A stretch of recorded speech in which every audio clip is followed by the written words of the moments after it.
హైదరాబాద్ లో కన్సల్టేషన్ మరియు 3500 రూపాయల colour Doppler test Avis hospitals లో ఉచితంగా పొందండి. నమస్తే, మీరు చూస్తుంది సుమన్ టీవీ. నేను మీ కీర్తి. నాతో పాటు ఉన్నారు ప్రముఖ ఆధ్యాత్మికవేత్త డాక్టర్ అనంతలక్ష్మి అమ్మగారు. నమస్తే అమ్మా. నమస్కారం తల్లి. అమ్మ, ఈ రోజు లలిత త్రిపుర సుందరిగా అమ్మవారి దర్శనం ఇస్తారు కదా, మరి ప్రాముఖ్యం గురించి తెలుసుకుందాం. ధ్యాయేత్ పద్మాసనస్థాం వికసిత వదనాం పద్మపత్రాయతాక్షీం హేమాభాం పీతవస్త్రాం కరకలితల సద్ధేమ పద్మాంబరాంగీం సర్వాలంకారయుక్తాం సతతమభయదాం భక్తనమ్రాం భవానీం శ్రీవిద్యాం శాంతమూర్తిం సకల సురనుతాం సర్వసంపత్ప్రదాత్రీం సకుంకుమ విలేపనామళిక చుంబి కస్తూరికాం సమందహసితేక్షణాం ససరచాపపాశాంకుశాం అశేష జనమోహినీం అరుణమాల్యభూషోజ్వలాం జపాకుసుమభాసురాం జపవిధౌ స్మరేదంబికాం. లలిత పరమేశ్వరి, రాజరాజేశ్వరి, పరాభట్టారిక, బాల, త్రిపుర సుందరి, ఇన్ని నామాలతో ఉండేటటువంటి, ఇన్ని రూపాలు తానే ధరించినటువంటి అమ్మవారికి చాలా ప్రధానమైనటువంటి రూపం లలిత పరమేశ్వరి స్వరూపం. ఈ లలిత ఈవిడ్నే త్రిపుర సుందరి అంటారు. లలిత త్రిపుర సుందరి.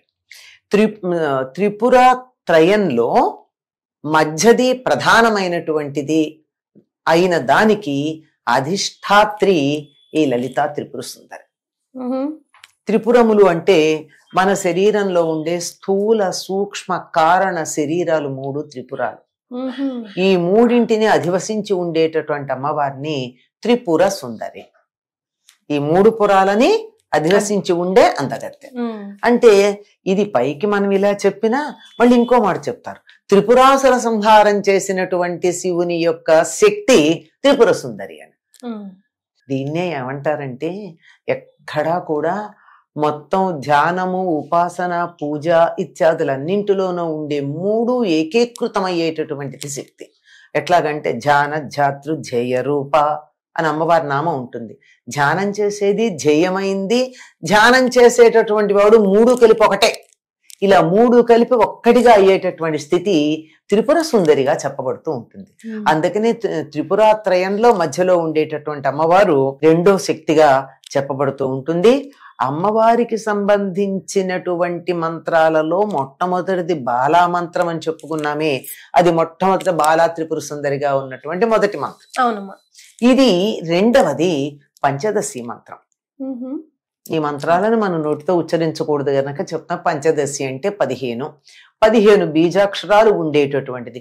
ఈ బీజాక్షరాల్లో దేనికి కూడా ప్రత్యేకమైనటువంటి అర్థం, మామూలు అర్థాలు ఏం లేవు.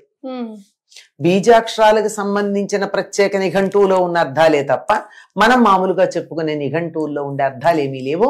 అటువంటి ఆ పంచదశికి అధిష్టాన దైవమైనటువంటిది ఈ లలితాదేవి అని చెప్తారు. ఈ లలితా రూపంగానే అమ్మవారు ఎక్కువగా ఆరాధనీయంగా కనపడుతుంది. ఎందుకు అంటే మిగిలినటువంటి అన్ని రూపాల్లోనూ ఎక్కువగా, ఇప్పుడు దుర్గా అనుకోండి, వెంటనే కొంచెం ఉగ్ర రూపంలో అనిపిస్తూ ఉంటుంది. ఇట్లా ఒక్కొక్కటి అన్నింటి యొక్క సమన్వయ రూపంగా కనిపించేటటువంటి రూపాలు కొన్ని ఉన్నాయి అమ్మవారివి. అందులో చెప్పుకోదగినటువంటిది ఈ లలితా త్రిపుర సుందరి అనబడేటటువంటి రూపంగా మనం చెప్పుకుంటూ ఉంటాం. శాంతంగా ప్రశాంతంగా కూడా కనిపిస్తుంది. అసలు లలిత అంటేనే లోకాలను చక్కగా లాలించి పాలించే తల్లి అని అర్థం. లాలిత, లాలించేటటువంటి తల్లి. తెలుగులో ఎంత బాగుంటుందో మనకి. లలిత అన్నది, తల్లి అన్నది ఇలా రివర్స్ చేసినట్టు అనిపిస్తుంది. ఎంత బాగా అనిపిస్తుందో. అంటే తెలుగు భాషలో ఉన్న అందం అనుకోండి. ఇది లలిత అన్నది సంస్కృతానికి లోకాన్ అతీతాన్ లాలయతి పాలయతి అని అర్థం అనమాట. లలితకి లోకాలనన్నింటి చక్కగా లాలించి పాలిస్తుంది. దండించి పాలించిన సందర్భాలు చాలా తక్కువ. అటువంటి లలిత దీనికి ప్రధానంగా ఈ రోజు మొదలవుతుంది. సాధారణంగా ఇది పంచమి నాడు మొదలవుతుంది. లలితా పంచమి అన్న పేరుతోనే పిలుస్తూ ఉంటాం మనం. పంచమి తిథి వచ్చినప్పుడు ఒకవేళ 9 రోజులు ఏదైనా వీలు లేక దీక్ష తీసుకోవడానికి వీలు లేని వాళ్ళు గనక ఉన్నట్టయితే ఈ పంచమి నుండి మొదలుపెట్టి 5 రోజులు చేసుకుంటారు. అంత ప్రధానమైనటువంటిదమ్మా.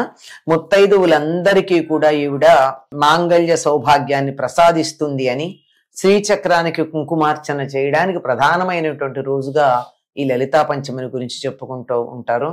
ఈవిడ సర్వ విద్యా స్వరూపిణి. ఆత్మ విద్య, మహావిద్య, శ్రీ విద్య, కామ సేవిత ఇలాంటి నామాలు మనకి లలితా రహస్యనామ సహస్రంలో కనపడుతూ ఉంటాయి. సర్వ విద్యా స్వరూపిణి అయినటువంటిది, శ్రీ విద్యా స్వరూపిణి అయినటువంటిది, ఆత్మ విద్యా స్వరూపిణి అయినటువంటిది.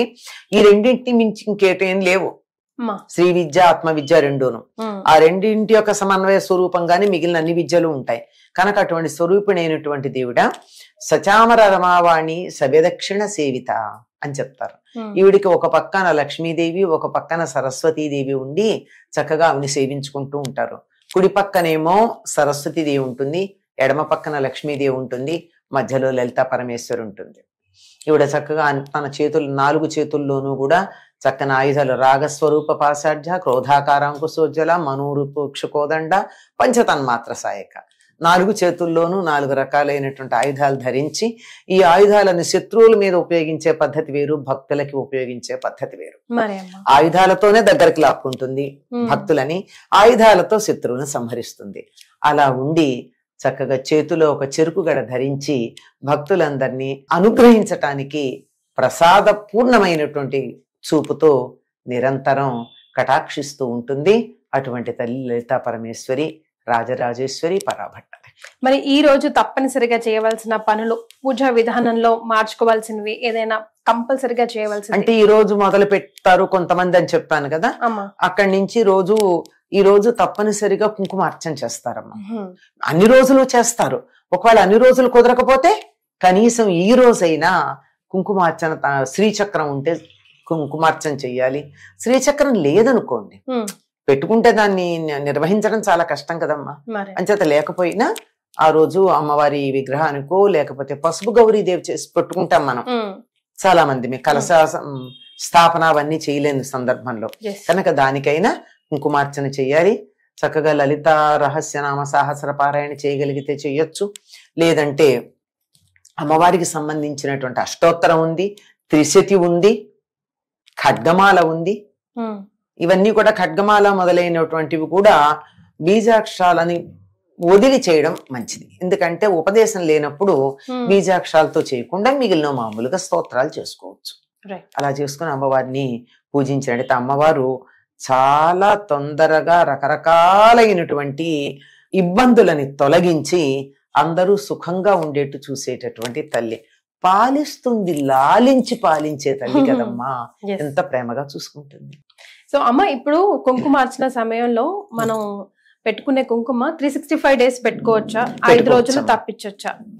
5 రోజులు ఆడవాళ్ళు తప్పించాలా? లేదంటే 5 రోజులు ఈ కుంకుమ పెట్టుకోరు కదమ్మా. అసలు మామూలుగానే కుంకుమ పెట్టుకోరు. అందుకని ఈ కుంకుమ అసలు వాడరు. చాలా సంతోషం అమ్మ, ధన్యవాదాలు.